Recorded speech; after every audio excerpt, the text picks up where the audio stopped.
कि यदि हम चाहें तो ईश्वर से जो चाहे वह प्राप्त कर सकते हैं। श्री राम को प्राप्त करना है तो हमें हनुमान जी से संबंध बनाना होगा। श्री राम से कृपा प्राप्त करनी है तो हमें हनुमान जी से अपना परिचय करवाना होगा। और अगर श्री राम की कृपा प्राप्त करनी है तो हमें हनुमान जी की शरण में जाना होगा। और हनुमान जी की शरण में जाने का केवल और केवल एक ही मार्ग है, और वह है हनुमान चालीसा। हनुमान चालीसा हनुमान जी तक पहुंचने का पंथ भी है। हनुमान चालीसा हनुमान जी को प्रसन्न करने का मंत्र भी है। और हनुमान चालीसा हनुमान जी को के प्रति ज्ञान प्राप्त करने का ग्रंथ भी है। मंत्र भी है, पंथ भी है और ग्रंथ भी है।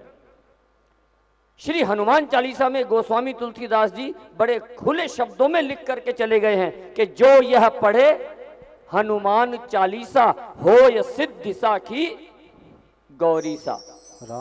जो यह पढ़े, केवल पढ़े, बेटा पढ़े, बेटी पढ़े, पुत्र पढ़े, पुत्री पढ़े, दुकान पर पढ़े, घर पर पढ़े, नहा कर पढ़े, बिना नहाए पढ़े, यहाँ पढ़े, वहाँ पढ़े, चलते हुए पढ़े, रुक कर पढ़े, दौड़ते हुए पढ़े, नहा कर पढ़े, जैसे चाहे वैसे पढ़े, जहाँ पढ़े चाहे वहाँ पढ़े, शूद्र पढ़े, ब्राह्मण पढ़े, जो चाहे वह पढ़े, जैसे चाहे वैसे पढ़े, केवल पढ़े।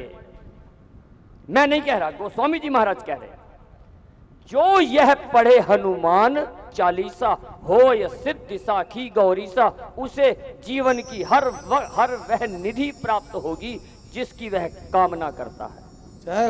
गोस्वामी जी बोल रहे हैं, जो यह पढ़े हनुमान चालीसा होय सिद्धि साखी गौरीसा। और इसकी गवाही कौन दे रहे हैं, इस बात पर मोहर कौन लगा रहे हैं? अगली पंक्ति पे आपका ध्यान चाहूंगा। होय सिद्धि साखी गौरीसा, साक्षात सदा शिव इस बात की संस्तुति कर रहे हैं, इस बात पर मोहर लगा रहे हैं कि जो यह पढ़े हनुमान चालीसा होय सिद्धि साखी गौरीसा। बोले पवन सुत हनुमान जी महाराज की जय हो। जीवन में तीन ही प्रकार के व्यक्तियों की पूजा होती है इस पृथ्वी पर। या तो उसके पास ज्ञान बहुत है जो मां सरस्वती देती है, या उसके पास धन दौलत बहुत है जो मां लक्ष्मी देती है, या उसके पास शक्ति बहुत है जो मां काली देती है। और यह तीनों ही चीजें गोस्वामी जी महाराज ने क्लियर लिखा है, खुले शब्दों में लिखा है। अष्ट सिद्धि नवनिधि के दाता असवर दीन जान की माता। हम हनुमान चालीसा रूपी इतने पतित पावन ग्रंथ को जानते ही नहीं। गोस्वामी जी क्लियर लिख गए हैं, खुले शब्दों में बोल रहे हैं। हनुमान श्री गोस्वामी जी महाराज हमारे हनुमान जी महाराज के लिए बिल्कुल खुले शब्दों में लिखा। और यहां तक कह दिया, यहां तक लिख दिया, यदि आप हनुमान जी की शरण में हैं तो आपको किसी और की शरण में जाने की आवश्यकता ही नहीं। क्या लिखा? और देवता चित्त न धरही हनुमत से सर्व सुख करे।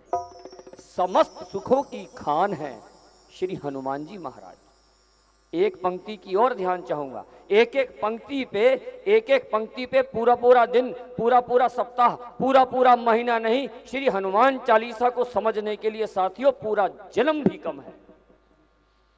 और हम 11 रुपए का गुलदाना चढ़ा के समझते हैं हनुमान जी हमारे मनोरथ पूर्ण कर देंगे। अगली पंक्ति की ओर आपको लेके चलता हूं। क्लियर लिखा, संकट ते हनुमान, ऊंचा बोलिए, संकट ते हनुमान छुड़ावे। बाकी समस्त देव शक्तियां बचाती हैं, कुछ देर के लिए बचाती हैं। आज संकट से बचा देंगी, कल फिर आ जाएगा।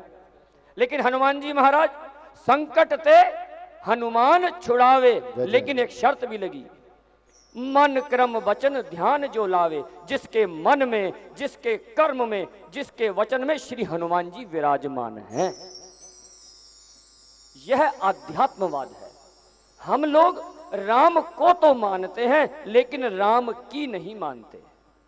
जिस दिन जिस घड़ी हम श्री राम की मानने लग जाएंगे, हनुमान जी को अपने मन क्रम वचन ध्यान में ले आएंगे, फिर वह हमें हर संकट से बचाने के लिए, हर संकट से छुड़ाने के लिए हमारे से पीछे नहीं, हमारे से एक कदम आगे चलेंगे।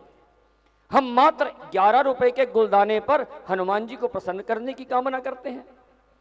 श्री राम लिख रहे हैं यहाँ पर, श्री राम के हवाले से, श्री राम की ओर से गोस्वामी जी आगे लिखते हैं।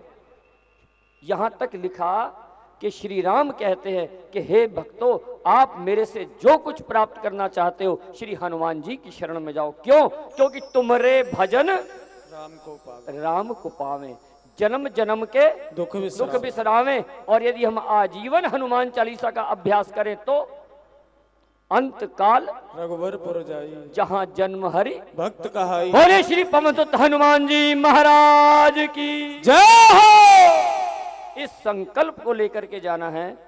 आप जीवन में प्रतिदिन जहां पर भी हैं, अपने कार्यालय के लिए निकले हैं, अपनी दुकान के लिए निकले हैं, बच्चों को स्कूल छोड़ने के लिए जा रहे हैं, जहां भी जा रहे हैं, दिन में एक बार श्री हनुमान चालीसा का श्रवण पठन पाठन अवश्य करें। हनुमान चालीसा पढ़ें और पढ़ाएं, हनुमान चालीसा बांटें, जन जन के हाथ में हनुमान चालीसा हो। हमारे बच्चों को, हमारी महिलाओं को, हर व्यक्ति को हनुमान चालीसा कंठस्थ होना चाहिए। यह हिंदुओं का अति पतित पावन सबसे संक्षिप्त, सबसे लघु और गोस्वामी तुलसीदास जी की लेखनी से प्रकट हुआ अद्भुत अलौकिक ग्रंथ है। इसलिए एक बार पुनः बोले श्री हनुमान चालीसा की जय हो, श्री हनुमान जी महाराज की जय हो।